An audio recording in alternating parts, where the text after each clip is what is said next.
नमस्कार, आप देख रहे हैं केकेडी न्यूज में आपके साथ ऋतिका थपलियाल। और इस वक्त एक बड़ी चर्चा उत्तराखंड को लेकर, उत्तराखंड में भाजपा ने एक बार फिर इतिहास रचा है। 2022 के विधानसभा चुनाव का जो महासंग्राम था, अब वो कहीं ना कहीं खत्म हो गया। अगर उत्तर प्रदेश की बात की जाए, उत्तराखंड की बात की जाए, तो भाजपा ने, भारतीय जनता पार्टी ने एक इतिहास यहां पर कहीं ना कहीं रचा है। इसी को लेकर के आज चर्चा करने के लिए हमारे साथ तमाम राजनीतिक दल इस वक्त यहां पर मौजूद है।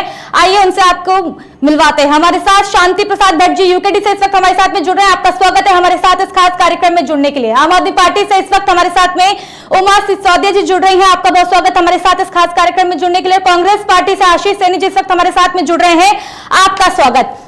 लगातार 2022 के चुनाव को लेकर के कयास कुछ और लगाए जा रहे थे और हुआ कुछ और। भारतीय जनता पार्टी ने एक तरफ जो है ऐतिहासिक जो जीत हासिल की है, उस पर हम बड़ी चर्चा यहाँ पर करने के लिए तमाम यहाँ पर लोग मौजूद है। सबसे पहले आशीष सैनी जी आपके पास में आ रही हूँ। कांग्रेस का जो रिजल्ट है, उससे कहीं ना कहीं उत्तराखंड के लोग भी कहीं ना कहीं नाखुश हैं। जहां आप प्रचंड बहुमत की सरकार बनाने की बात कर रहे थे, वहां 19 पर आकर कहीं ना कहीं आप अटक गए।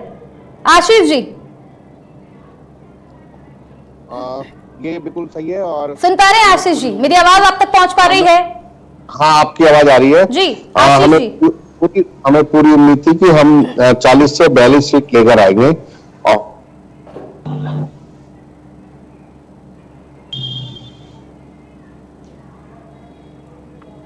मैं लौटूंगी आपके पास आशीष जी। नेटवर्क की कहीं ना कहीं यहाँ पर समस्या है। शांति प्रसाद भट्ट जी, क्षेत्रीय दल जो ताल ठोक कर प्रचंड बहुमत की कहीं ना कहीं बात कर रहा था, लेकिन एक सीट भी आप यहाँ पर नहीं ला पाए। शांति प्रसाद भट्ट जी, क्या कुछ कहेंगे? यूकेडी का इतना खराब प्रदर्शन आखिर में क्यों? देखिए ऋतिका जी, बड़े चिंता का विषय है कि स्थानीय मुद्दों को लेकर हम जनता के बीच हमारे उन मुद्दों को मोदी जी के सामने नकार दिया। हम कहीं इसमें चिंतित नहीं है, हम संघर्ष करेंगे और उत्तराखंड के जो बुनियादी सवाल है, इसको लेकर जनता के बीच में पुनः जाएंगे और जनता को इस बात को समझाने का प्रयास करेंगे कि जिन बुनियादी चीजों के लिए इस राज्य की डिमांड की गई थी, उस पर इंच मात्र भी काम नहीं हो पाया। भारतीय जनता पार्टी ने परचम लहराया, उनके तमाम जीते हुए कैंडिडेटों को बधाई, भारतीय जनता पार्टी के अगुवाई करने वाले नेताओं को बधाई।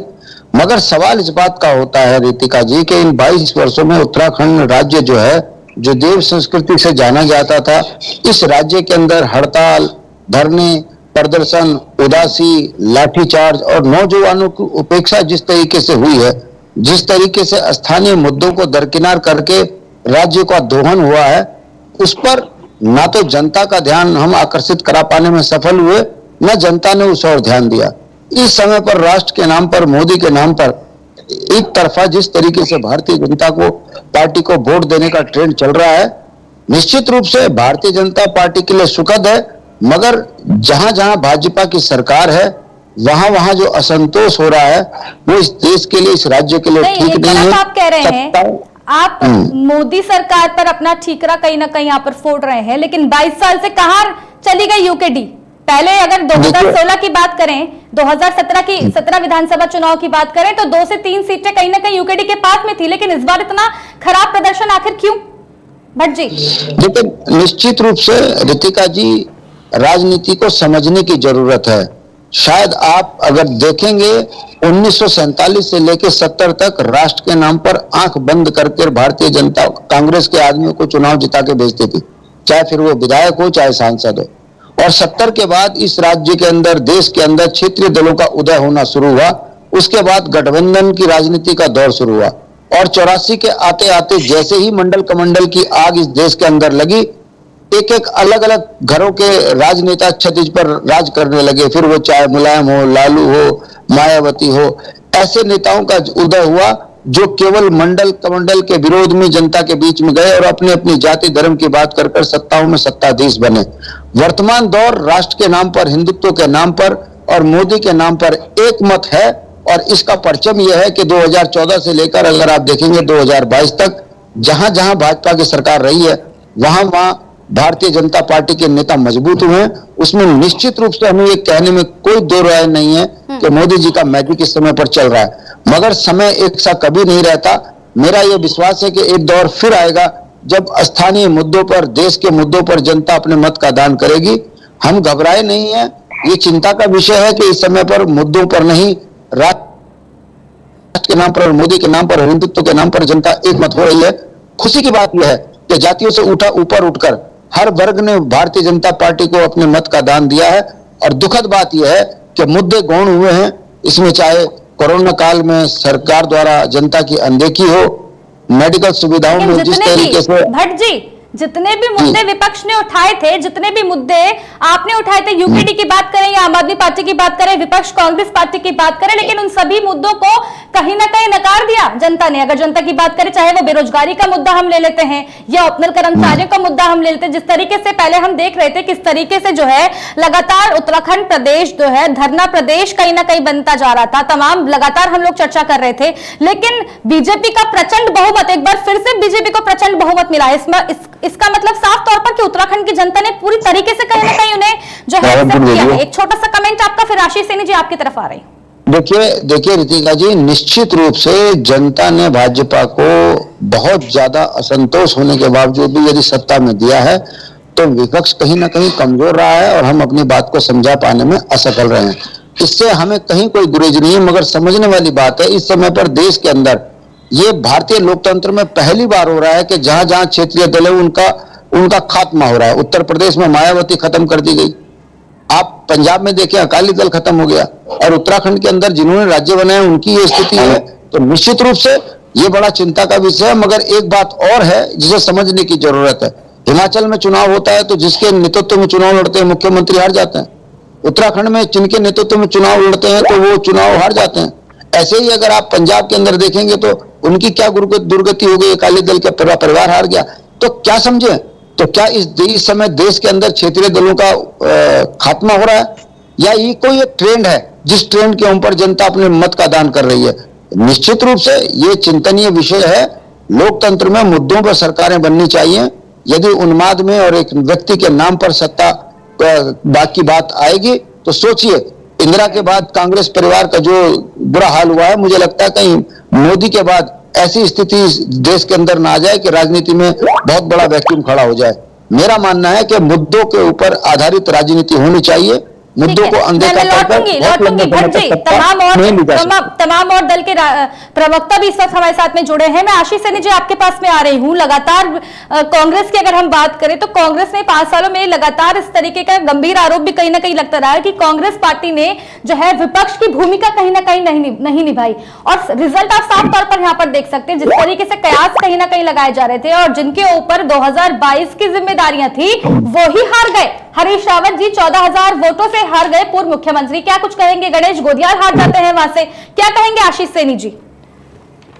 देखिए, निश्चित रूप से ये एक बहुत पार्टी के लिए गंभीर विषय है, और हम लोग कहते हैं, ये बात तो स्वीकार कर रहे हैं कि हमारे मुख्यमंत्री पद के चेहरे तो नहीं, और साथ में प्रदेश अध्यक्ष भी और बहुत सारे जो महत्वपूर्ण नेता थे, मजबूत नेता थे जिन्होंने क्षेत्र में बहुत काम किया है, वो चुनाव हारे हैं। और जो लोग 19 लोग चुनाव जीत कर आए हैं, और लेकिन मैं एक सैंपल के रूप में तुलना करूंगा, मैं हरिद्वार जिले की तुलना करूंगा। यहाँ भारतीय जनता पार्टी के 8 विधायक थे, 11 में से 8। अब यहाँ पर केवल 3 विधायक भाजपा के रह गए हैं। कांग्रेस के 3 थे तो 5 हुए, और 2 निर्दलीय, 1 निर्दलीय और 2 बसपा के विधायक आए हैं। अब एक थोड़ा सा, और जो भट्ट जी ने भी बात की, उत्तर प्रदेश का उल्लेख किया कि बसपा का एक भी विधायक नहीं आया। तो ऐसी परिस्थिति में जब उत्तर प्रदेश और उत्तराखंड के चुनाव में बसपा का एक भी एमएलए नहीं आया है, पंजाब में भी बसपा ने कैंडिडेट खड़े किए, वहां भी कोई नहीं आया, उत्तराखंड में 2 आए। अब दूसरी चीज क्या है? चलिए बसपा को छोड़ देते हैं, बसपा को छोड़ देते हैं, कांग्रेस पार्टी की एक बार बात कर लेते हैं। सर, कांग्रेस पार्टी 5 राज्यों में सरकार बनाने जैसी स्थिति कांग्रेस की कहीं भी नहीं दिखी। आशीष सेनी जी, सबसे खराब प्रदर्शन अगर राष्ट्रीय पार्टियों की बात करें तो खराब प्रदर्शन कहीं ना कहीं आपका था। आम आदमी पार्टी की अगर बात करें तो आम आदमी पार्टी कहीं ना कहीं नहीं है, लेकिन आम आदमी पार्टी ने फिर भी पंजाब में सरकार बनाई। लेकिन कांग्रेस पार्टी आप साफ तौर पर देख सकते हैं कहां पर आज स्टैंड कर रही है। आशीष जी, मैं अगर आपको बताऊं, इस चुनाव परिणाम के बाद हम आम आदमी पार्टी से भी पीछे चले गए हैं। आम आदमी पार्टी ने पंजाब राज्य में 3/4 से भी अधिक का बहुमत जीतकर अपने आप को बहुत ताकतवर साबित किया, जनता के बीच में लोकप्रिय बनाया है। लेकिन अगर आम आदमी पार्टी के इसी चुनाव के उत्तराखंड के चुनाव और उत्तर प्रदेश के चुनाव कंपेयर करेंगे तो स्थिति वही है। उत्तर प्रदेश में कांग्रेस की हालत इससे भी ज्यादा खराब है। वहां पर कैंडिडेट को 2-2 हजार 3-3 हजार वोट मिले पूरे उत्तर प्रदेश में, तो कांग्रेस की हालत वहां बहुत खराब है। अब मैं दूसरे बिंदु पर लाना कौन है चाहूंगा। कारण? दूसरे बिंदु पर बात करूं। आशीष जी कारण कौन है? कांग्रेस पार्टी की इतनी खराब प्रदर्शन आखिर क्यों? मैं उसी कारण पर आ रहा हूं। दरअसल इस समय देश में जो भाजपा के पक्ष में जो जनता का जो माहौल है, और वो जनता का जो माहौल है, वो इसके लिए जिम्मेदार है। निश्चित रूप से कांग्रेस के लोग जो काम कर सकते थे, वो चाहे लोगों तक अपनी बात पहुंचाना, रैलियां करना, भाषण करना, लोगों से मिलना, प्रत्याशी उतारना, प्रत्याशियों के चयन के लिए सारी चीज करना, सब कर सकते थे, वो हमने किया है। लेकिन जनता ने यदि कांग्रेस को उत्तर प्रदेश में नकारा, उत्तराखंड में सरकार बनाने का झांसा देकर जैसे माहौल बना कि हमें लगने लगा कि परिवर्तन हो रहा है, और उस परिवर्तन का माहौल बनने भी लगा था, लेकिन वो नहीं हुआ। मतदान के आशीष जी, समय पे उत्तराखंड में और उत्तराखंड की अगर बात करें, आशीष जी मैं जवाब आप ही दीजिएगा, सवाल आपसे एक बार ले रही हूँ। उत्तराखंड की बात करें, एक बार हम और एक बार तुम की राजनीति को कहीं ना कहीं भाजपा ने नकार दिया है इस बार। लगातार एक बार कांग्रेस पार्टी और एक बार जो है भाजपा की पार्टी, लेकिन इस बार नकार दिया है पूरी तरीके से। मैं बिल्कुल बात कर रहा हूँ कि इस बार यदि उस पैटर्न का हम आंख को लेना का काम करेंगे, इसकी सरकार आनी चाहिए, लेकिन नहीं आई। इसके लिए जनता ने हमें जिन मुद्दों पर नकारा, वो मुद्दे आत्मघाती मुद्दे हैं। आप देखिए कि हमने 500 रुपए सिलेंडर की बात की, लेकिन उत्तराखंड की महिलाओं को नहीं चाहिए सस्ता सिलेंडर। हमने रोजगार देने की बात की, उत्तराखंड के युवाओं को रोजगार नहीं चाहिए। हमने निःशुल्क स्वास्थ्य सेवाओं की बात की, अब लोग पैसे देकर ही अपना इलाज कराना चाहते हैं। हम लोग डिबेट में चर्चा करते थे, सब लोग बैठकर, कई महिलाओं को एम्बुलेंस और हॉस्पिटल न होने के कारण रास्ते में प्रसव करना पड़ा। दुखदायी बात थी, शर्मनाक बात थी। लेकिन अब अगले इस 5 साल के दौर में भी यही होगा, ये भी यही हालात है, और लोगों को उन हालात में रहने की आदत पड़ गई है, वो खुश है। अब लोगों को खुद विचार करना होगा कि आप इन हालातों में खुश है या अपने मुद्दों पर संघर्ष करने के लिए किसी भी राजनीतिक दल के साथ जाने के लिए तैयार है अथवा नहीं। आज स्थिति ऐसी है कि भारतीय जनता पार्टी के सामने खड़े होने के लिए और काम करने के लिए, अब मुझे इसलिए भी अच्छा लगा कि पंजाब में एक, अगर मैं मानूंगा कि ठीक है भारतीय जनता पार्टी गैर कांग्रेसवाद की बात करती है, तो पंजाब में जब आम आदमी पार्टी की सरकार बनी, जो कांग्रेसी सरकार नहीं है, उड़ीसा में राजपति से बनी है, तो क्या उनको वो सहयोग करते हैं जो वो भाषणों में बोलते हैं? क्या सबका साथ सबका विकास की चीज दिखती है? सही मायनों में भारतीय जनता पार्टी का जो कुचक्र है, जो एक भ्रम का जो माहौल है, भाजपा को दोष देंगे आशीष जी? अभी भी भाजपा को दोष देंगे आप? हम निश्चित रूप से भाजपा को दोष देंगे। भारतीय जनता पार्टी ने देश के मतदाताओं को मुद्दों पर मतदान करने से अलग हटाया है, जिससे देश में वास्तव में कमजोरी आएगी। और आज जो युवाओं को रोजगार से लेकर तमाम मुद्दे थे, जिस पर जनता को विपक्षी दलों के साथ खड़े होकर उन्हें सरकार में भेजना। ठीक है आशीष जी, लौटूंगी आपके पास पे। हमारे साथ भाजपा से कमलेश उनियाल जी भी इस वक्त जुड़ चुके हैं, लेकिन शायद संपर्क कहीं ना कहीं टूट रहा है उनसे। उमा सिसोदिया जी आम आदमी पार्टी से इस वक्त हमारे साथ में जुड़ चुके हैं। उमा जी, जहां आम आदमी पार्टी उत्तराखंड में सरकार बनाने की बात कर रही थी, एक भी सीट नहीं आ पाई। आपका मुख्यमंत्री का चेहरा कर्नल अजय कोठियाल भी अपनी सीट नहीं बचा पाए। उमा जी। बिल्कुल रितिका, कल जो चुनाव परिणाम हमारे सामने आया है वो आम आदमी पार्टी के लिए बहुत अप्रत्याशित था, बहुत शॉकिंग था। हमें इतने खराब परिणाम की उम्मीद नहीं थी, क्योंकि हम लोग लगातार 2 साल से, उससे पहले से भी हम लोग मेहनत कर रहे थे। लेकिन कहीं ना कहीं मैं इस पूरी स्थिति के लिए किसी दूसरी पार्टी को ब्लेम करने की बजाय मैं खुद अपनी कमियों को इस पे कहूंगी कि आम आदमी पार्टी की कहाँ गलतियां रही, कहाँ कमियां रही, क्यों हम लोग उत्तराखंड की जनता के मिजाज को समझने में नाकाम रहे, और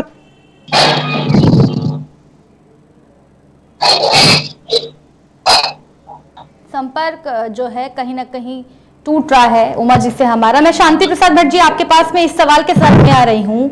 चारों पार्टियों के मुख्यमंत्री का जो चेहरा था, अगर आम आदमी पार्टी की भी बात करें, कांग्रेस पार्टी की भी बात करें, भाजपा की बात करें, यूकेडी की बात करें, सबके सब कहीं ना कहीं फेल हो गए। किस तरीके से इस चीज को देख रहे हैं? देखिए रितिका जी, इसको समझने की जरूरत है। जिसके नाम पर, जिसके चेहरे पर पार्टी बहुमत लेकर आ रही है, वही चेहरा हार जाता है, तो इसके पीछे की राजनीति को समझने की जरूरत है।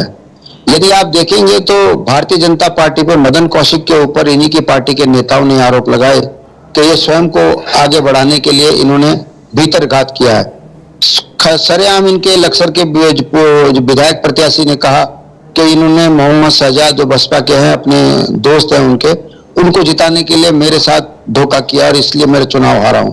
किसी तरीके से जो खटीमा में थे भारतीय जनता पार्टी के नेता, वो पुष्कर सिंह धामी जी को हराने में लगे हुए थे, क्योंकि वो नहीं चाहते थे कि पुष्कर सिंह धामी चुनाव जीते और वो दोबारा मुख्यमंत्री बने। कुमाऊं के दो बड़े नेताओं के नाम जनता के बीच में मैं इसलिए नहीं लेना चाहता हूं जिन्होंने पुष्कर सिंह धामी जी के साथ भीतरीघात किया। अब दबी जवान में ये चीजों को बोला जा रहा है। ऐसे ही अगर आप हरीश रावत जी का देखें तो प्रीतम गुट और हरीश रावत के झगड़ों ने हरीश रावत को की बलि चढ़ा दी। हरीश रावत जी को सीट बदलनी पड़ी और हरीश रावत जी चुनाव हार गए। ये जो राजनीति वर्तमान दौर में चल रही है, ये उसी का परिणाम है। देखिए, हमारा जनप्रतिनिधि जितने भी चुनाव लड़े उनमें उनकी हार के पीछे सिर्फ एक कारण है कि हम अपने स्थानीय मुद्दे जनता तक शायद नहीं ले जा पाए, और हम संगठनात्मक रूप से कमजोर थे, आर्थिक रूप से हमारी पार्टी कमजोर थी। देखिए, नहीं, आप लगातार ये बात बोलते हैं, 20 साल का उत्तराखंड हो गया है, 20 साल से ऊपर का उत्तराखंड हो गया, कब तक रोते रहेंगे आप शांति प्रसाद भट्ट जी? रितिका जी, आपने सवाल किया है, मैं जवाब दे रहा हूं। मैं क्या कहूं कि हम धनाढ्य लोग थे इसलिए हार गए? क्या कहूं मैं कि हमने जो मुद्दे थे वो हमारे मुद्दे उत्तराखंड से बाहर के थे इसलिए हार गए? क्या कहूं मैं कि हमारा जो है संगठन भारतीय जनता पार्टी से बहुत मजबूत था इसलिए हार गए? क्या कहूं भाई, जो सच है मैं वो बोल रहा हूं। आपने सवाल किया तो मैं जवाब दे रहा हूं। पैसों को रोना कब तक रोएंगे भट्ट जी? अच्छा, मैं क्या कहूं कि हम बहुत धनाढ्य थे इसलिए हार गए? अरे भाई, आपने सवाल किया है तो मैं सवाल का जवाब दे रहा हूं। मेरे जवाब पर सवाल खड़ा करने से पहले मेरा जवाब तो सुन लो कि मैं कह रहा हूं कि हम आर्थिक रूप से कमजोर पार्टी रहे, जिस कारण हमारा संगठन कमजोर था, हम चुनाव हार गए। मैं स्वीकार रहा हूं, इसको तो आपको मानना पड़ेगा ना। कब तक यही कारण बताते रहेंगे आप भट्ट जी? अच्छा, हम क्या कहें? भाई, आपने हमारी हार का कारण पूछा है तो मैं बता रहा हूं कि हमारी हार के ये कारण है। मैं ये नहीं कह रहा हूं कि जनता ने गलत कर दिया, मैं ये कह रहा हूं कि ये हमारी हार के कारण है, ऐसा हमको लगता है। हम इसमें सुधार का प्रयास करेंगे, जनता के बीच में फिर संवाद करेंगे। और जनता जनार्दन है, अंततोगत्वा कौन नेता ये चाहता है कि वो चुनाव लड़े और हारे? मगर जनता जनार्दन है, जनता ने फिर हमको आईना दिखा दिया कि आप राष्ट्र के नाम पर हम भाजपा को थरप रहे हैं। मगर मेरा ये सवाल है कि अगले 5 सालों में इस राज्य के अंदर ना धरने होंगे, ना प्रदर्शन होंगे, ना ओल्ड पेंशन की बात होगी, ना नौजवान बच्चे रोजगार के लिए सड़कों पे आंदोलन करेंगे। इस राज्य के अंदर जो चमन और खुशहाली भारतीय जनता पार्टी ने पिछले 5 साल में इस राज्य को दी है, वो आगे वो चमन सोने में कन्वर्ट होगा, ये मेरा विश्वास है। अगर इस राज्य में धरना होगा तो ये धरना जनता क्या गलती का कारण होगा?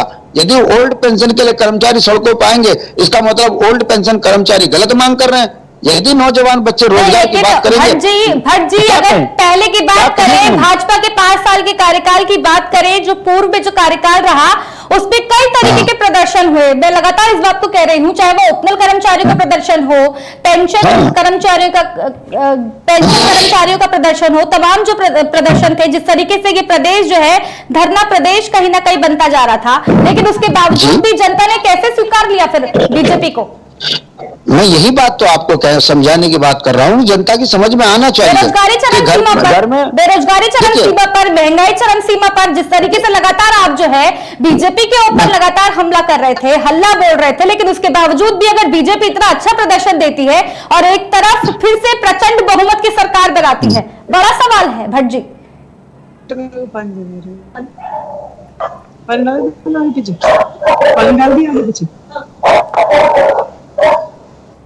भट्ट जी, मेरी आवाज पहुंच पा रही है आप तक? आवाज पहुंच रही है। मैं ये कह रहा था कि बहनें हमारी सड़कों पर प्रसव कर रही थी, हमने इस आवाज जनता के बीच में इस पे सवाल खड़े करे तो जनता ने हमारा बहुत इसमें साथ दिया। नौजवान बच्चे सड़कों पे मार खा रहे थे, हमने इस पर बड़े आंदोलन खड़े करे। हम ये कह रहे थे, हेलो जी आप, मैं सुन पा रही हूँ आपको।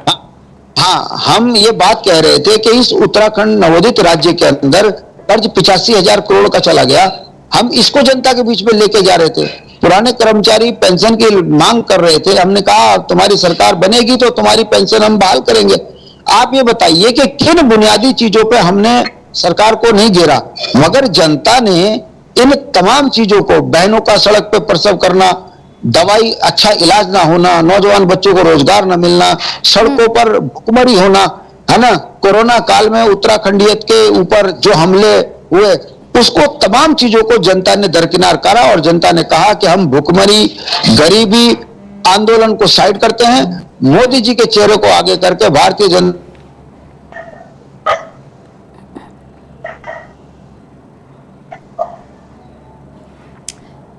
आवाज नहीं आ रही है आपकी भट्ट जी। मैं लौट रही हूँ, आपके पास लौटूंगी, लेकिन उससे पहले एक बार कांग्रेस पार्टी के पास चले। मैं लौट रही हूँ भट्ट जी, आपके पास आऊंगी मैं। कई सवाल हैं आपसे, क्षेत्रीय दल है उत्तराखंड का। आशीष जी, मेरी आवाज सुन पा रहे हैं आप?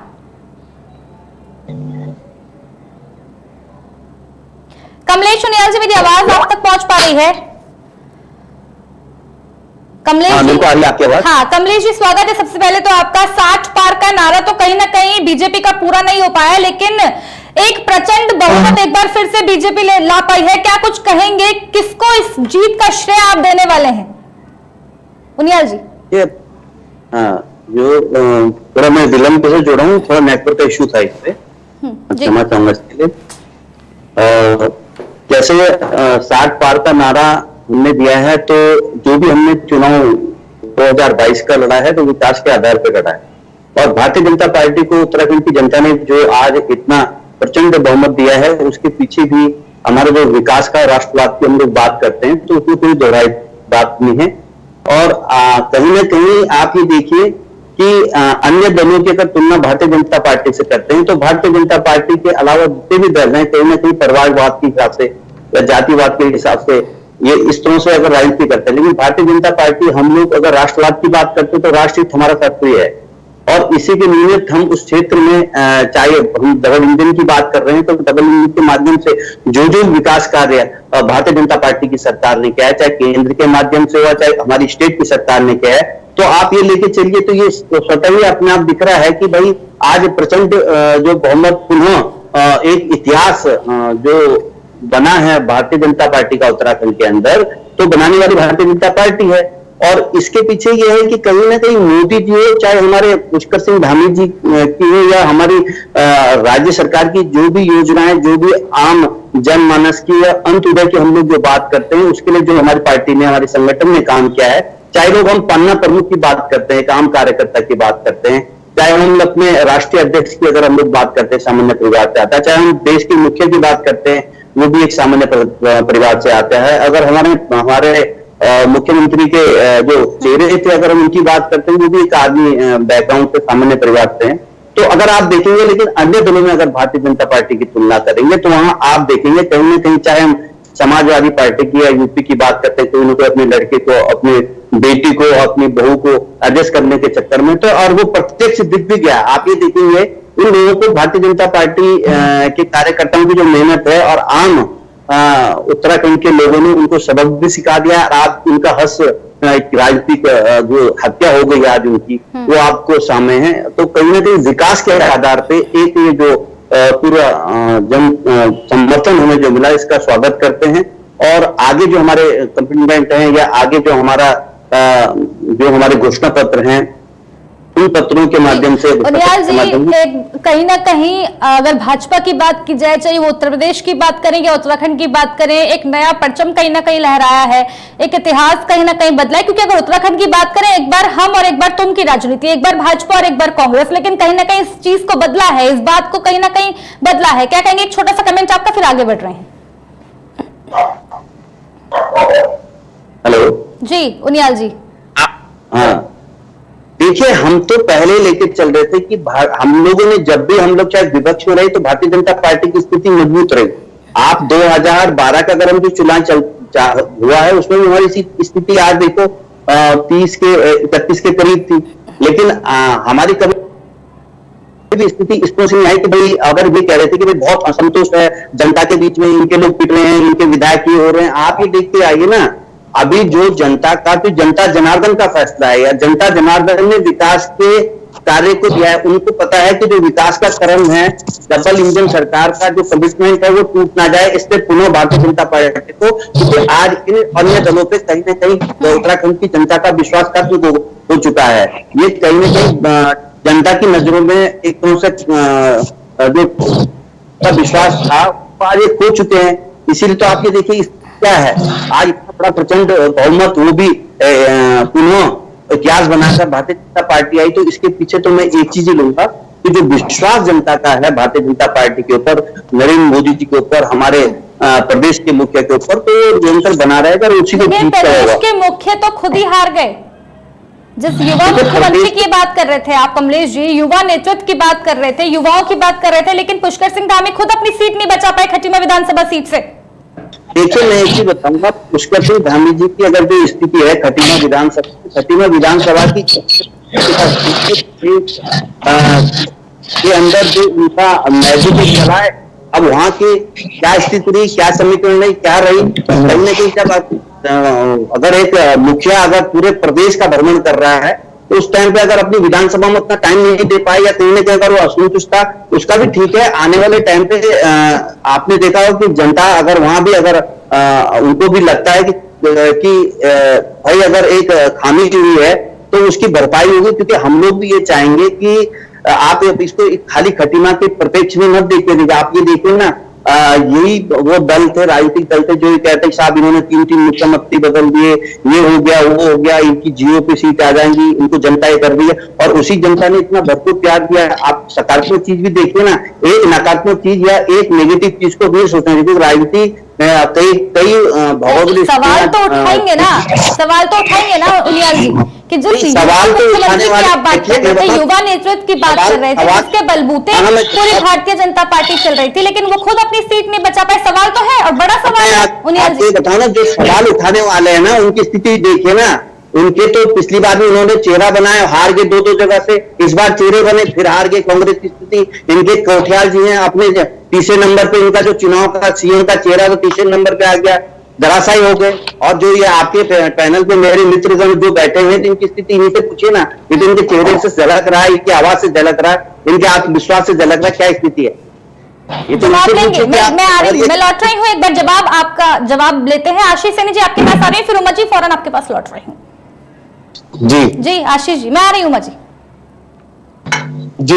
मैंने उनियाल जी की बात सुनी और मैंने वही बात कही थी कि भारतीय जनता पार्टी के पक्ष में उत्तराखंड की जनता ने जो मतदान किया है वह केवल इनके जुमले और झांसों में आकर किया है। मैं निश्चित रूप से अपने बयान पर कायम हूं और यही जो उत्तराखंड में जो निराशा का और जो बिना किसी योजना का जो पॉलिसी पैरालिसिस जैसा जो हाल उत्तराखंड का चल रहा था, जो हिंदुस्तान के अनेक भाजपा शासित राज्यों में चल रहा है, वही उत्तराखंड में रिपीट हुआ है, वही उत्तर प्रदेश में रिपीट हुआ है। लोगों ने इनको इनके काम के नाम पर कतई वोट नहीं दिया है। इनको अभी मालूम भी नहीं है कि इनके काम क्या थे, किस काम पर वोट दिया है। कोई काम के नाम पर वोट नहीं मिला, केवल जुमलों पर वोट मिला है और जुमलों में जीतने की महारत भारतीय जनता पार्टी हासिल कर चुकी है। मैं ऑन रिकॉर्ड इसको स्वीकार करता हूं, लेकिन कांग्रेस पार्टी कभी भी जुमलों पर आधारित, झूठ पर आधारित राजनीति नहीं करेगी। हम अब उसी एजेंडे पर रहेंगे। हम लोकतंत्र की स्थापना वाले मुद्दे पर अपनी सरकार आप बना नहीं पाए और भाजपा ने अपनी सरकार बनाई, उसके ऊपर आप कमेंट कर रहे हैं, कई तरह के सवाल कहीं ना कहीं खड़े कर रहे हैं। लौट रही हूँ आशीष जी आपके पास आऊंगी, एक बार उनियाल जी कुछ कह रहे हैं, फिर उमा जी आपके पास लौट रही हूँ। मैं तो एक चीज बोलूंगा, ये कहीं ना कहीं अब ये जो बोल रहे हैं आशीष जी बोल रहे हैं कि साहब ये यही बोलते रहे हैं 2014 से लेकर के 2022 तक, इन्होंने यही बोला जुमले, यही तो बोलते रहे और जनता ने अपना मत दे दिया। जनता ने जुम मत दिया और सब कुछ स्वीकार नहीं है। अब 2027 का चुनाव यही बोलेंगे साहब तो जुमलेबाजी करते हैं, इन्हें ये नहीं दिखता है कि भाई 4 लाइन बन रहा है। सुनिए, अब 4 लाइन बनना है, कर्णप्रयाग योजनाएं चल रही है, इस प्रत्येक घर को राशन की जो व्यवस्था दी गई है। कोरोना काल में इतने भीषण में फ्री में कोवैक्सीन लगाए गए। अगर योजनाओं की अगर बात करूंगा तो वो बिंदु भी नहीं है। अभी प्रत्येक घर में स्वच्छता इज्जत घर की जो व्यवस्था की गई है, इतने प्रवासी आगे तो उनको रोजगार के लिए जो हमने किया कमिटमेंट किया था, पुष्कर सिंह धामी जी ने जो भी वो की थी, कहीं ना कहीं विश्वास है। और ये फिर बोलेंगे 27 साल जुमलेबाजी कर रहे हैं और उसके बाद स्थिति आ जाएगी कि 27 में भी आप इंतजार करना। ये स्थिति ऐसा होता है ना, हम लोग सीखते हैं और हमने सीखा और हम किया है। जनता से जो हमने वादा किए थे उन वादों पर हम खड़े होते, इसलिए जनता ने हमें पुनः चुना। अब इनकी जो मंशा है इसी तरह से बोलते हैं कि साहब ये तो बेवकूफ बनाते हैं, ये तो जुमलेबाजी करते हैं। अरे तो जुमलेबाजी अगर हम करते हैं तो आप ये लगता हो कि इन जुमलों से या इन कामों से अगर आप सरकार सत्ता में आते तो आप भी इस तरह के विकास कार्य कीजिए ना, आपको सोच इस तरह से बनाए ना। सुनिए, नहीं, कहीं ना कहीं जनता का झूठ और जुमले पर सहारा कभी नहीं लेगा, कभी नहीं होता है। आपकी जो एक जो मानसिकता है ना कांग्रेस की, आप ये बताइए कि कहीं ना, आप ये बताइए, आपका 2 सीटें यूपी में आ रही थी, 2 सीटें, आप ये बताइए। यूपी की स्थिति है और हमारी हम लोगों बोलने का मौका दिया। मैं आ रही हूँ उमा जी, एक एक करके हम बात करेंगे। मैं आ रही हूँ, आशीष जी आपके पास भी लौट रही हूँ, और उमा जी इसके बाद फौरन आपके पास में। कमलेश जी अपनी बात रखिए प्लीज। एक चीज बोल के क्लोज, आप दूसरी को मत करें। इसका कांग्रेस एक एक करके तो मेरी बात पूरी हो रही है, ऐसे बात मत काटिए। देखिए, आप तीनों दल है, तीनों दलों का सम्मान है, ये डिबेट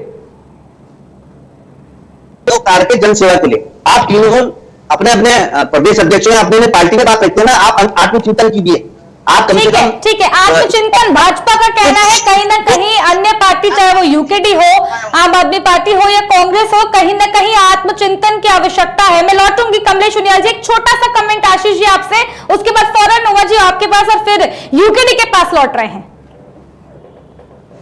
आशीष जी, मैं यही चीज इंक्लूड कर रहा हूं।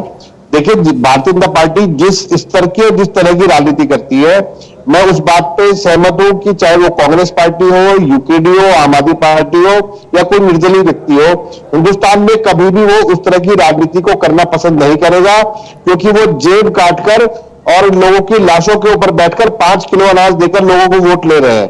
वोट देने वालों को भी सोचना होगा कि तुम्हें अपने परिजनों की मौत के ऊपर 5 किलो का अनाज भारी पड़ रहा है, तो देखिए वो सोचने की जरूरत है। मैं ये कह रहा हूं कि इनके ऐसे ऐसे जुमले ये कान में बोलते हैं, हिंदू धर्म पे हमेशा खतरा आ गया है इनके आने से, पाकिस्तान और सब, इनके अलावा इनकी कोई डिबेट होती नहीं है। और गांव गांव में मैंने बहुत से मतदाताओं से बात करने के बाद मैं इस बयान को दे रहा हूं कि मतदाता कहीं ना कहीं जब अपने मुख्य रास्ते से हटता है तो उसका एकमात्र कारण है कि भारतीय जनता पार्टी के जुमलों में वो फंस चुके हैं, उससे बाहर निकल ही नहीं पा रहे हैं। मैं खुद मान रहा हूं इस बात को कि कांग्रेस पार्टी के पास आज की तारीख में इन जुमलेबाजी से बचने का कोई रास्ता अभी मौजूद नहीं है। भविष्य में कैसे बचा जाएगा इसके बारे में सोचेंगे। आज के डेट में भाजपा के जुमले और भाजपा के झूठ से मुकाबला करने की ताकत मुझे नहीं लगता कि हम तीनों में तो नहीं होगी, लेकिन अगर आगे कहीं मौका मिलेगा, जनता हमें ही रास्ता भी जनता से निकलेगा। और आज भी जो आधी जनता है, आज हिंदुस्तान की लड़ाई चाहे सत्ता में हो या ना हो, जो आधा हिंदुस्तान हमारे साथ है उसकी लड़ाई लड़ने का काम करेंगे। ठीक है, उमा जी आपके पास में लौट रही हूँ। जी रितिका जी, मैं बहुत ध्यान से और बहुत देर से मैं अपने तीनों ही साथियों की बात सुन रही थी, और वो पार्टी और वो दल हमेशा खत्म हो जाता है जब जो जनता पर क्वेश्चन उठाना शुरू करते हैं, जनता की समझ पर क्वेश्चन उठाना शुरू करते हैं। आज हमें जो मैंडेट उत्तराखंड में मिला हम स्वीकार करते हैं, समझदार जनता है, जनता ने हमें नहीं स्वीकार किया, हम उसको बिल्कुल स्वीकार करते हैं। पंजाब में हमें बहुमत दिया, हम उसको भी स्वीकार करते हैं। उत्तराखंड में आम आदमी पार्टी से क्या गलतियां हुई हैं, हम बिल्कुल नहीं कह सकते कि उत्तराखंड की जनता जुमले में फंस गई, और ये बिल्कुल नहीं। अगर हमें मैंडेट दिया होता तो हम बड़े खुश होते। कहीं ना कहीं कमी हमारे अंदर रही, कहीं ना कहीं गलती हमारी रही। आम आदमी पार्टी पूरी तरह से अपनी गलतियों को स्वीकार करते हुए जनता से क्षमा मांगती है और अपना आत्मबंधन करेगी कि हमने जनता की साइकोलॉजी को समझने में कहीं ना कहीं बहुत बड़ी चूक की है, जो जनता ने आज हमें इस तरीके से बिल्कुल सिरे से नकार दिया। मैं मानती हूँ, मैं पब्लिकली इस बात को मानती हूँ। और आज टाइम आ गया है जब आम आदमी पार्टी अपना आत्मबंधन करेगी, कहां कहां रणनीतिक भूल हुई, कहां कहां हमसे चूक हुई, कहां हमसे कमियां रही, और हम लोग एक नई ऊर्जा के साथ जनता से क्षमा मांगते हुए 2027 की और उससे पहले तो अगले साल का जो हमारा नगर निगम का चुनाव है उसकी हम लोग तैयारियों में जुट चुके हैं। देखिए, जनता जनार्दन है, जनता ने अगर आज बीजेपी को पसंद किया है तो हमें इस बात को स्वीकार करना पड़ेगा। हमें नकारा है तो कहीं ना कहीं हमारी कमी रही है। हम जनता को नहीं कह सकते कि जनता की कमी रही है।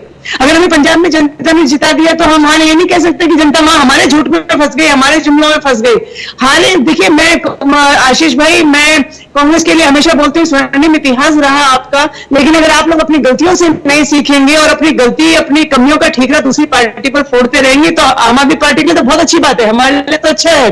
आप हटेंगे रास्ते से तभी हम लोग आगे बढ़ेंगे, सीधी सी बात है। लेकिन अगर कांग्रेस इतनी बड़ी पार्टी होने के बावजूद अपनी गलतियों से सीख नहीं लेगी, सबक नहीं लेगी और जो ठीक रहा है वो जनता के ऊपर फोड़ेगी, तो मैं समझती हूँ गलत है।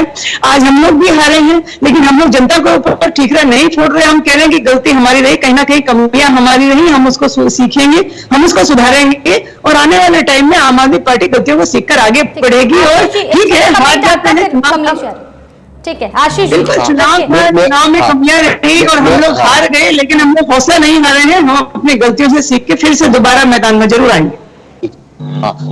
मैं इस पर उमा जी सिर्फ इतना कहना चाहूंगा, मेरा जो संदर्भ है वो बिल्कुल स्पष्ट है। उत्तराखंड की जनता ने कांग्रेस के नेतृत्व पर विश्वास जताया था और हमें परिवर्तन का बिल्कुल स्पष्ट संकेत दिया था। लेकिन जब मतदान के बाद के जो रुझान सामने आए और जो मतगणना के बाद की जो स्थिति आई है, बहुत से लोगों ने अपने मत को केवल इसलिए बदलकर बीजेपी की तरफ दे दिया क्योंकि उन्हें कुछ ऐसी बातें, लालच वाली बातें, जुमले वाली बातें कही गई है। वास्तव में मतदाताओं को बरगलाया गया है। मतदाता हमारी और आपकी तरह बहुत ज्यादा राजनीतिक सोच वाले नहीं होते, वो सब सीधे सच्चे लोग होते हैं और वो विश्वास करते हैं राजनीतिक दलों पर। वो आप पर भी उतना विश्वास करेंगे, वो यूपी पर भी करेंगे, सब पर करेंगे। इसी बात पर एक छोटा सा कमेंट मैं भाजपा से लूंगी। कमलेश सुनियाल जी, आशीष सैनी जी का कहना है जैसे ही जो रुझान थे कहीं ना कहीं वो कांग्रेस पार्टी के हित पे नतीजे आने वाले थे, लेकिन जिस दिन वोटिंग थी उस दिन कहीं ना कहीं, उससे एक दिन या 2 दिन पहले कहीं ना कहीं जो भाजपा है, भाजपा ने कहीं ना कहीं बरगलाया है वोटर्स को। क्या कुछ कहेंगे? और उसी के साथ साथ एक बड़ा आरोप भी कहीं ना कहीं आपके ऊपर लगा रहे हैं, जुमलेबाज की सरकार जुमला नहीं फेंक सकती कहीं ना कहीं कांग्रेस, इसलिए भी कहीं ना कहीं पीछे रह गई है 5 राज्यों की अगर हम कहीं ना कहीं बात करें। कमलेश सुनियाल जी, क्या कुछ कहेंगे? हम तो चाह रहे हैं कांग्रेस इसी गलतफहमी में जीतते रहे और तो इनको सकारात्मक विषय बिंदु पे बात करते हुए भैया आप आत्मचिंतन कीजिए। अत्यंत विपक्ष की जरूरत है उत्तराखंड के अंदर और डिबेट में आज जितनी क्रांति लाएगी ना, आप लोगों की जो ये अहंकारी वाली भाषा है कि आप ये कर देंगे, ऐसा कर देंगे, ऐसा कर देंगे, मैं आपको बता दूं, आप सारी बात और करके लिखिएगा। जिस दिन भारतीय जनता पार्टी के तानाशाही सोच और जुमलेबाजी वाली राजनीति को आप समझेंगे, जिस दिन हिंदुस्तान समझेगा, आप लोगों को खदेड़ कर भगाया जाएगा यहाँ से, और जहां से भगाया गया है खदेड़ कर ही भगाया हुआ है। आज भी आप आधे हिंदुस्तान में घुस नहीं सके हैं। आप ऐसी फिलहाल तो कांग्रेस को खदेड़ के भगा दिया 5 राज्यों में। आप दूसरों की क्यों टेंशन ले रहे हो? आप अपनी टेंशन लीजिए ना। 5 राज्यों में कांग्रेस हार गई, पूरी तरह से हार गई। ये तो सब बोलने लग जाते हैं आपके यहाँ। आप परफॉर्मेंस की बात करेंगे प्लीज। हाँ, जहां पर भी भाजपा की सरकार है परफॉर्मेंस के नाम पर फेल है और उसके बाद कह रहे हैं कि नहीं हम ये चुनाव जीतना अलग बात है और चुनाव जीतने के बाद अपने उस काम पर खड़े उतरना अलग बात है। मैं कह रहा हूं कि भारतीय जनता पार्टी के लोग निकम्मे और नाकाम होने के बावजूद भी बिना काम की सरकार के नाम पर भी चुनाव आपके हरीश रावत जी है तो जीत 2 सीटों से आ बरकरार है। वो नकारा तो भारतीय उत्तराखंड की जनता ने नकारा और बेकार तो आप जाए तो आप सत्ता से नहीं आने का इसलिए इस्तेमाल किया है क्योंकि जनता ऐसा भाजपा को चाहती नहीं है। वो विकल्प के रूप में एक एक करके बात करेंगे, एक एक करके प्लीज, मैं सबको मौका दे रही हूँ। मैं आ रही हूँ उनिया जी आपके पास भी लौट रही हूँ कांग्रेस से। आशीष जी तुरंत अपनी बात रखें, फिर मैं आ रही हूँ आपके पास। मेरी सिर्फ वही लाइन की बात है कि मैं ये कह रहा हूं कि जुमलेबाजी और तानाशाही 2 चीज भारतीय जनता पार्टी की पहचान बन चुकी है और वो उसी आधार पर चुनाव जीत रही है और वो चुनाव जीतने को ही सब कुछ मान रहे हैं। हम ये कह रहे हैं चुनाव जीत गए महाराज, काम तो करके दिखाइए। काम के नाम पर क्या है? बेरोजगारों की कुछ तो काम किए होंगे भारतीय जनता पार्टी ने कि दोबारा से जनता ने विश्वास कहीं ना कहीं उन पर जताया है। भारतीय जनता भाई अपने अंदर झांक कर देखिए, कांग्रेस पूरे देश से खत्म हो रही है। आम आदमी पार्टी 10 साल में आपके बराबर आ गई, अगली बार आपको पछाड़ देंगे हम लोग। अपने आत्मलोकन कीजिए, आपसे कहां गलतियां हो रही हैं। देखिए आरएसएस की जो टीम आम आदमी पार्टी बनी है, ये जिस तरीके से जहां पर भी आप भाजपा नहीं चलेगी वहां आम आदमी पार्टी खड़ी हो जाएगी आकर। आप हर जगह देखिए, पंजाब इसका उदाहरण है, पंजाब इसका उदाहरण है क्योंकि वहां भाजपा और अकाली नहीं थे और कैप्टन अमरिंदर नहीं चल रहे। आम आदमी पार्टी से डरने लग गई है कांग्रेस। आशीष जी, आम आदमी पार्टी से डर रहे हैं? आम आदमी पार्टी से डरने लगी है। पार्टी मैं कह रहा हूं, जो मेरी जो बात है उसमें आम आदमी पार्टी की तारीफ भी है। मैं कह रहा हूं कि आरएसएस का सेकुलर फेस है और अगर सेकुलर हिंदुस्तान बना रहेगा, एक डेमोक्रेटिक हिंदुस्तान रहेगा, चाहे वो आम आदमी पार्टी के रूप में क्यों ना हो, कम से कम देश में, हिंदुस्तान में लोकतंत्र जिंदा रहेगा। लेकिन जिस तरह से आशीष भाई, आपकी बात से पूरी तरह से सहमत हूँ और मैं आपसे उम्मीद करती हूँ कि आप बहुत जल्दी आम आदमी पार्टी ज्वाइन करने वाले हैं, क्योंकि कांग्रेस का तो फ्यूचर खत्म हो गया पूरे देश से। मैं जो आगे बात करेंगे वो से आप समझ जाएंगे। अगर मैं आम आदमी पार्टी की बात कर रहा हूं, मैं समाजवादी पार्टी की, मैं ममता बनर्जी जी की, तेलुगु देशम पार्टी, वो जो टीआरएस पार्टी है, या कोई भी राजनीतिक दल हिंदुस्तान में अगर ऐसा है, अगर वो कांग्रेस के वैक्यूम को भरकर भाजपा के खिलाफ खड़ा है, तो अगर वो लोकतंत्र के में बात विश्वास, संविधान में विश्वास रख रहा है, भारतीय जनता पार्टी जिस समय देश के एक बड़े अल्पसंख्यक वर्ग के खिलाफ बोलती है, तो दरअसल बड़े अल्पसंख्यक वर्ग के खिलाफ नहीं बोलती, वो 90% हिंदुस्तान के खिलाफ बोलती है। और उसे मालूम है कि बहुत से मतदाता ऐसे हैं जिनको क्या कहकर भड़काया जाना चाहिए और क्या कहकर भड़काया जा सकता है। राजनीति में सत्ता पर बैठने वाला आदमी एक अभिभावक के समान होता है, एक तरह से कहते हैं परिवार के मुखिया के समान होता है। वही अगर बोलकर परिवार में काम करता रहे तो परिवार देखने में भले सुंदर लगे, दिखने में लगे सब ठीक चल रहा है, लेकिन एक ना एक दिन उसका नुकसान उस आने वाली पीढ़ियों को उठाना पड़ता है। भारतीय जनता पार्टी और आरएसएस सोच जर्मनी के हिटलर की तरह चल रही है। ठीक है, आज वो सत्ता में आशीष जी लौटूंगी। कमलेश जी, भाजपा जो है हिटलर की तरह चल रही है, तानाशाही रवैया कहीं ना कहीं ये गंभीर आरोप भी आपके ऊपर लगातार कांग्रेस पार्टी लगा रही है, क्या कुछ कहेंगे? फिर आ रही हूं मैं यूकेडी के पास। है तो ऐसा ना कि अब बहस करके या अपनी बात रख करके ज्यादा जो कि चुनाव तो खत्म हो गए, चुनाव के नतीजे आगे, और आशीष जी इतनी जब चुनाव आएंगे 2027 से पहले, तो 26 और 25 के बाद थोड़ा बातें अच्छी लगती हैं। अभी धरातल में हकीकत की बात अगर हम लोग करें तो मैं तो बार बार एक ही सलाह दूंगा कांग्रेस को आत्मचिंतन करना चाहिए, कारण ढूंढना चाहिए। कारण अगर देखा जाए, आप ये बताओ कि ये परिवार, हमारी भारतीय जनता पार्टी जो है पार्टी एक परिवार है, इनके यहाँ परिवारी पार्टी है, सबसे बड़ा अंतर तो यही है। अब कुछ चीजें ऐसी है कि आप क्या मैंने तो यही बोला कि आशीष जी और सुशील भाई बोल रहे हैं कि भाई कहीं ना कहीं अपने ऊपर, अपने आम के ऊपर अगर हम किसी के ऊपर उंगली देते हैं तो कहीं ना कहीं हम लोगों को जो 3 उंगलियां हमारे ऊपर डायरेक्शन करती है, तो उसको देखना चाहिए क्या कारण रहा है। इतने के बाद जनता ने एकदम नकार दिया है, ये तो आपको सोचना है ना, ये हमारा विषय नहीं है। हमने तो जो अब तो हम जनता के आगे जो जनता की अपेक्षा है उनमें खड़े उतरेंगे, और पहले भी उतरे और अब भी उतरेंगे। ठीक है, हमारी योजना है। कमलेश सुनियाल जी लौटूंगी, लेकिन शांति प्रसाद भट्ट जी, एक बड़ा सवाल ये होता है, जिस तरीके से जो विपक्ष था, विपक्ष ने जमकर जो है विरोध किया भाजपा का, कर्मचारियों ने जमकर विरोध कहीं ना कहीं भाजपा का किया, लेकिन उसके बावजूद भी अगर हम उतने कर्मचारियों की बात करें, बेरोजगारी की बात करें, क्योंकि बेरोजगारी चरम सीमा पर कहीं ना कहीं थी, स्वरोजगार की जो योजनाएं भाजपा ने बनाई थी, वो पहाड़ों पर भी कई तरह की जो है समस्याएं कहीं ना कहीं खड़ी कर रही थी, चुनौती कहीं ना कहीं खड़ी कर रहे थे, लेकिन इसके बावजूद भी बीजेपी को प्रचंड बहुमत मिल जाना। एक छोटा सा कमेंट आपका, फिर आगे बढ़ रही हूं।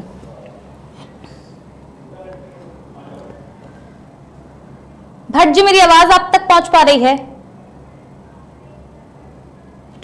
कमलेश सुनियाल जी, एक सवाल आपसे ले लेते हैं। जिस तरीके से इस बार भी प्रचंड बहुमत जनता का आपको मिला, पूरा यूपी से लेकर उत्तराखंड तक तमाम 4-5 राज्यों में से 4 राज्यों में आपकी सरकार, आपका प्यार जो मिला, अगर उत्तराखंड की बात करें तो क्या कुछ आगामी जो डेवलपमेंट के प्रोजेक्ट्स है उत्तराखंड को लेकर के, किस तरीके से बरकरार रखेंगे जनता का ये प्यार और ये भरोसा? देखिए, मैं तो एक चीज कहूंगा, यही तो इसीलिए तो जनता ने दोबारा चुना है। जो कार्य, जो डबल इंजन की सरकार अपनी गति से चल रही है, उस गति में किसी तरह की वादा न है, जो विकास कार्य अभी अधूरे हैं वो पूर्ण हो जाएं, जो हमने हमारी घोषणाएं वो घोषणाएं पूर्ण हो जाएंगी, फिर हम नई घोषणाएं करेंगे। उन्हीं घोषणाओं के लिए हम लोगों को सरकार ने चुना है, इसलिए नहीं चुना है कि खाली राजस्व लेने के लिए। तो हम तो जनता के एक सेवक के भाव से काम करेंगे, जनता के साथ जो हमने कमिटमेंट किया है उस कमिटमेंट को पूरा करेंगे। अब वो कमिटमेंट पूरा होता है नहीं होता, मैंने बताया ना आशीष जी को, तो 26 और 25 की डिबेट है। अभी तक तो ये है कि हमने कहा हमने काम किया, आपने कहा नहीं किया, हमने कहा काम किया, आपने कहा नहीं किया। जनता के आगे जब फैसला किया, जनता ने कहा हाँ जी आपने काम किया, आप आगे नेतृत्व। ठीक है कमलेश जी, अब उत्तराखंड का मुख्यमंत्री का चेहरा कौन होगा, क्योंकि ये लगातार ये सवाल कहीं ना कहीं बना हुआ है और एक बड़ा सवाल भी है। सुनियाल जी, देखिए ये विषय भी नहीं है और क्योंकि मैं भी पार्टी का एक छोटा कार्यकर्ता हूँ, लेकिन हमारे यहाँ एक अनुशासन संगठन है, एक पार्टी है, पार्टी में सर्वमान्य होती है, जो भी चीजें होती हैं एक मत होकर के कोई निर्णय लिया जाता है। तो विधायक दल की बैठक जल्दी, उसकी पर्यवेक्षक आ गए हैं, जल्दी विधायक दल की बैठक बैठी, उसमें तय किया जाएगा, जो सर्वमान्य होगा उसी नाम को तय किया जाएगा, उसी को प्रदेश की कमान दी जाएगी, उसी के नेतृत्व में स्व इच्छा से और अपने कहना मतलब एकता के साथ उस व्यक्ति को मजबूत करते हुए पुनः हम लोग जो विकास कार्य है उसके लिए जुट जाएंगे, चाहे वो जिला स्तर पे हो, चाहे विधानसभा स्तर पे, चाहे ब्लॉक स्तर पे, चाहे माइक्रो लेवल पे अगर हमारा कोई कमिटमेंट है ग्राम सभा स्तर पे भी किसी विधायक का किसी हमारी कुछ योजना है उन योजनाओं को पूरा करेंगे। तो जो निर्णय है कि मुद्दा कौन होगा, मुद्दा का एक हमारे यहाँ ये नहीं है कि सात कुर्सियां टूट गई, माइक टूट गए, सर टूट गए, वो तो अन्य बेलों में होता। हमारे यहाँ एक मत होकर के आपने देखा कभी किसी ने विरोध नहीं किया है ना, तो ये होगा, आप देखेंगे पॉजिटिव रहेगा और अच्छा रहेगा जो भी आने वाला टाइम। ठीक है कमलेश जी, लौटूंगे आपके पास। आप सभी से एक एक छोटा सा कमेंट, एक एक मिनट का फाइनल कमेंट हम लेंगे, उसके बाद खत्म कर रहे हैं इस चर्चा को। सबसे पहले उमा जी आपके पास में आ रही हूँ। देखिए रितिका, आम आदमी पार्टी को उत्तराखंड की जनता ने एक सिरे से नकार दिया, मैं इस हार को स्वीकार करती हूँ और हमें आत्मावलोकन करने की बहुत आवश्यकता है कि वो कौन सी हमारी रणनीति भूल रही जिसको आम आदमी पार्टी, जिसकी वजह से जनता के मिजाज को समझ नहीं पाई। हम चुनाव हारे हैं, हौसला नहीं हारे, जनता के दरबार में दोबारा आएंगे, अपनी गलतियों को सुधारते हुए आएंगे। और मैं जनता को जनार्दन मानती हूँ कि जिस तरीके से हमें पंजाब में प्रेम मिला उसके लिए भी जनता का बहुत बहुत शुक्रिया। आम आदमी पार्टी एक उभरती हुई पार्टी है, 10 साल में 2 राज्य में हमारी सरकार और 3 राज्य में हमारे विधायक विधानसभा में बैठेंगे। ये आम आदमी पार्टी की एक बहुत बड़ी जीत 2022 के चुनाव में हुई है। लेकिन उत्तराखंड के परिप्रेक्ष्य में बात करूं तो मैं मायूस हूं, आहत हूं और कहीं ना कहीं इस मायूसी से बाहर निकलकर अपनी गलतियों को समझते हुए हम लोग फिर से मैदान में आएंगे। मैं उम्मीद करूंगी कि अगले चुनाव में जनता हमारा समर्थन करेगी। आशीष सैनी जी आपका भी एक आखिरी कमेंट। हाँ, मैं यही कहना चाहूंगा कि उत्तराखंड की जनता ने हमारे 19 माननीय विधायकों को सदन में जनता के हित की लड़ाई लड़ने के लिए चुना है और विपक्ष की जिम्मेदारी दी है और पूरी ताकत से, पूरी मेहनत से, और जिस प्रकार से पिछली बार हमारे मात्र 11 विधायक थे उन्होंने सदन में संघर्ष किया, अब वो 19 विधायक उस सदन को संघर्ष को आगे बढ़ाने का काम करेंगे और कम से कम लोकतंत्र की रक्षा के लिए, लोकतंत्र बचा रहे बना रहे इसके लिए संघर्ष करते रहेंगे। और नई जो सरकार चुनी गई है, बनने जा रही है, नए मुख्यमंत्री बनेंगे, उन सभी को बहुत बहुत बधाई और शुभकामनाएं। शांति प्रसाद भट्ट जी का कहीं ना कहीं कनेक्शन यहाँ पर फेल हो रहा है। कमलेश उनियाल जी भाजपा से हमारे साथ जुड़े हुए, आपका भी एक आखिरी कमेंट, फिर खत्म कर रहे हैं इस डिबेट को। मैं तो एक चीज कहूंगा कि भारतीय जनता पार्टी के ऊपर तो उत्तराखंड की जनता ने ऐतिहासिक जीत दर्ज करके और एक मिथक था जो मिथक को तोड़ते हुए उन्होंने अपना विश्वास जताया है। उस विश्वास में भारतीय जनता पार्टी हमारी सरकार खरी उतरेगी और आप ये देखेंगे जो भी अधूरे कार्य है और जो कार्य का हमने कमिटमेंट है वो कार्य हम पूरा करेंगे और जनता का आशीर्वाद हमारे साथ रहा, इसके लिए उत्तराखंड की जनता का हम बहुत बहुत आभारी हैं। यही मैं कहना चाहूंगा। शांति प्रसाद भट्ट जी यूकेडी से एक बार फिर हमारे साथ में जुड़ गए हैं। सर आपका भी एक आखिरी कमेंट, फिर खत्म करते हैं इस डिबेट को। भट्ट जी मेरी आवाज अब तक पहुंच पा रही है? बहुत बहुत धन्यवाद आप सभी का हमारे साथ इस खास कार्यक्रम में जुड़ने के लिए। अब देखने वाली बात होगी कौन उत्तराखंड का मुख्यमंत्री होगा, बड़ा ये सवाल है। और अब आने वाले कौन से ड्रीम प्रोजेक्ट्स उत्तराखंड में होने वाले हैं, क्योंकि अगर उत्तराखंड की हम बात करें तो पहाड़ों में कई तरीके के जो है सवाल कहीं ना कहीं खड़े होते हैं, चाहे वो स्वास्थ्य को लेकर के हो, चाहे वो शिक्षा को लेकर के हो, बेरोजगारी चरम सीमा पर उत्तराखंड में कहीं ना कहीं है। एक बार फिर से भाजपा की सरकार दोबारा से आई है प्रचंड बहुमत के साथ। देखने वाली बात यह होगी कि अब आगे क्या कुछ उत्तराखंड में होने वाला है। बहुत बहुत धन्यवाद आप सभी का हमारे साथ इस खास कार्यक्रम में जुड़ने के लिए। खास कार्यक्रम में केवल इतना ही, बने रहिए केकेडी न्यूज के साथ, देखते रहिए केकेडी न्यूज। धन्यवाद।